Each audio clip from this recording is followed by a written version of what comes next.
안녕하세요. 이야기 드라마 치료연구소 이드치 연구소 직영주를 대신해 진행을 맡은 인공지능성우 상중입니다. 이번 시간에는 서울시 사회복지사협회 파워 인터뷰라는 제목으로 2023년 1월에 있었던 이드치 연구소 직영주의 인터뷰 내용을 공유합니다. 여성 인공지능성우의 질문을 받은 뒤 제가 대답하는 형식으로 진행하겠습니다. 자기소개 및 걸어오신 길에 대해 말씀 부탁드립니다. 안녕하세요. 이야기 드라마 치료연구소 이드치 연구소 직영주입니다. 2002년부터 2015년까지 병원에서 근무했고 2015년부터 이드치 연구소장으로 활동하고 있습니다. 사회복지사 자격증을 취득한 2002년부터 매년 회비를 냈고 2014년부터 2016년까지 서울시 사회복지사협회 회원위원회 운영위원으로 활동했습니다. 정신건강 사회복지사로 일하면서 대학원에서 사회복지, 가족치료, 평생교육, 문예창작을 공부했습니다.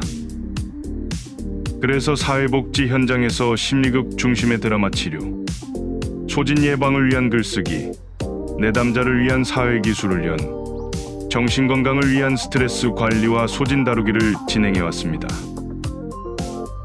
그리고 사례관리자를 위한 정신병리와 정신장애인의 이해를 돕고 있습니다. 이야기 드라마 치료연구소에 대한 소개 부탁드립니다. 이야기 드라마 치료연구소는 이야기 치료와 드라마 치료를 연구합니다. 이야기 치료는 내담자를 상징하는 부정적인 이야기를 탐색하여 의미 있는 이야기를 발굴하기도 하고 재발견하기도 하고 새롭게 만들어 보기도 하여 긍정적이고 의미 있는 이야기로 바꾸는 작업입니다. 드라마 치료는 내담자의 이야기를 연극적인 방법으로 안전하게 다루는 작업입니다. 이야기 치료도 드라마 치료도 저는 내담자와 함께 논의하면서 작업합니다. 이야기 치료와 드라마 치료는 제가 사회복지사로서 정체성을 구축하고 소진 상황을 벗어나는 데 가장 큰 영향을 주었고 연구소 운영의 주요 기반입니다. 이야기 드라마 치료는 어떤 사람들에게 가장 필요한 치료인가요? 그리고 그 효과성은 무엇일까요? 병원 안에서 일할 때는 테라피에 가까운 치료를 시행하고 병원 밖에서는 의료 서비스와 연계되는 조건으로 트리트먼트에 가까운 치료를 시행하고 있습니다. 테라피에 가까운 치료는 국립정신건강센터 정신사회재활센터에서 매주 진행하는 심리극과 송탄보건소에서 월 1회 진행하는 심리극이라 생각하고 과거의 기억이나 머릿속을 떠나지 않는 생각들을 안전하게 연극적인 방법으로 다루고 있습니다. 트리트먼트에 가까운 치료는 작년에 진행했던 금천노인종합복지관 심리극이라 생각하고 정신건강의학과 치료를 꾸준히 받으면서 감정 조절의 어려움을 겪고 계신 어르신들을 대상으로 어떤 문제들이 감정 조절의 어려움과 연결되었는지 안전하게 함께 검토해보고 분석해보고 해결 방법을 모색해보고 연습해보는 시간을 가졌습니다. 이야기 드라마 치료의 효과성은 병원과 복지관에서 시행한 검사와 설문을 통해 유의미한 결과가 나왔다고 들었습니다. 저는 내담자의 생생한 목소리를 통해 직접 유의미한 효과를 들었습니다. 내담자에게 들었던 이야기 드라마 치료의 유의미한 효과를 정리해보면 조정적인 기억, 부정적인 대인관계, 자신과 타인의 부정적인 언행에 대한 의미 있는 재해석과 반성과 반영이었습니다. 소장님께서 강의하시면서 가장 기억에 남는 에피소드가 있으신가요? 저는 두 가지 에피소드가 떠오릅니다. 먼저 첫 번째로 작년에 제가 진행하는 심리극에 참석해온 한 어르신께서 칼에 대한 막연한 두려움이 있었습니다. 주방에서 칼을 사용하지 않을 때마다 보자기 같은 것으로 덮어두기도 하고 때론 주방에 가지 못했는데 심리극을 경험하면서 자기도 모르게 칼에 대한 두려움이 사라졌다는 것을 알게 되었다고 말씀해 주셨습니다. 그래서 저는 어르신의 동의를 받아 칼과 대화하는 장면을 드라마 치료를 통해 만들어 보았습니다. 칼에 대한 두려움이 왜 사라졌는지 단계적으로 살펴보면서 어르신이 적극적으로 정신건강의학과와 복지관에 방문해 다양한 서비스를 받으면서 스스로 칼에 대한 두려움에 대처할 힘이 생겼음을 확인했고, 함께한 어르신들과 공감과 지지와 격려의 시간을 가졌습니다. 그 자리에 함께 할 수 있어서 감사했습니다. 이때 함께 하셨던 분들을 올해 심리극을 통해 다시 뵙게 될 예정이어서 기대됩니다. 두 번째는 최근에 있었던 일입니다.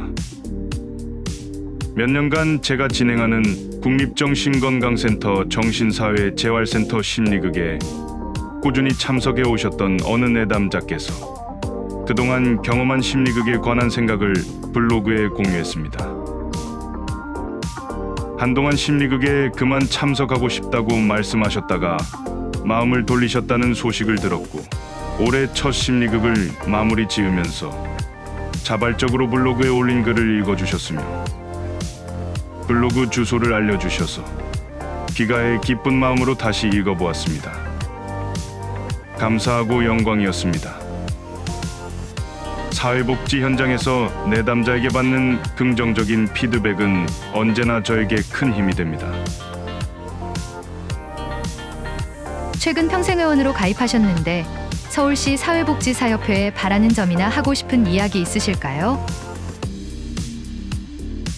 2022년을 마무리 지으면서 평생의 비나보는 저에게 의미 있는 자극이었습니다. 서울시 사회복지사협회는 사회복지사 소진에 대한 제 의견에 유일하게 관심 보였고 직접 기획하고 실천할 기회를 주었으며 이후보다 넓고 깊게 확장되어 감사합니다. 그리고 독립적으로 활동하는 사회복지사들에게 다양한 기회 주심에 감사합니다. 앞으로도 잘 부탁드립니다. 2022년에 대한 소감과 2023년 계획에 대해 말씀 부탁드립니다. 2022년에는 부분적으로 대면 활동이 가능해지면서 코로나로 하지 못한 대면 강의와 드라마 치료를 다시 할 수 있어서 기뻤습니다. 올해는 예정된 일정들이 있어서 드라마 치료, 대면 강의 등을 더 많이 수행할 것 같고 기쁜 마음으로 준비하고 있습니다.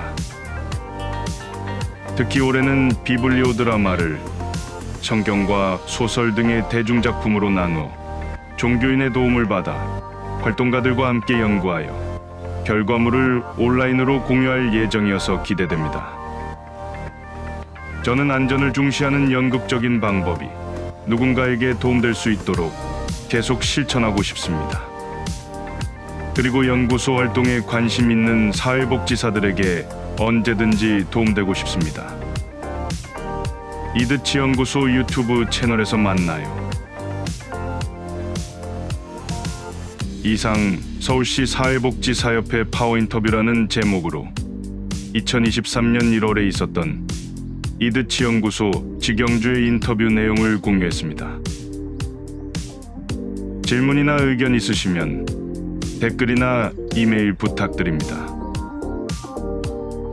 저는 정신건강 전문요원으로서 자극적이지 않고 싱거운 심리극, 느리고 느린 심리극, 때론 기다림이 필요한 심리극, 다양한 역할 확대 기회가 있는 심리극, 특정 도구에 의지하지 않는 심리극, 특정 기법을 남용하지 않는 심리극, 두통을 주의하는 심리극, 주인공의 스토리 주도권을 보장하는 심리극, 주인공을 이용하지 않는 심리극, 기본에 충실한 심리극, 주인공을 위한 심리극, 함께 만드는 심리극, 안전하고 마음 편한 심리극 진행을 위해 노력 중인 이야기 드라마 치료 연구소 이드치 연구소 지경주입니다. 시청해 주셔서 감사합니다.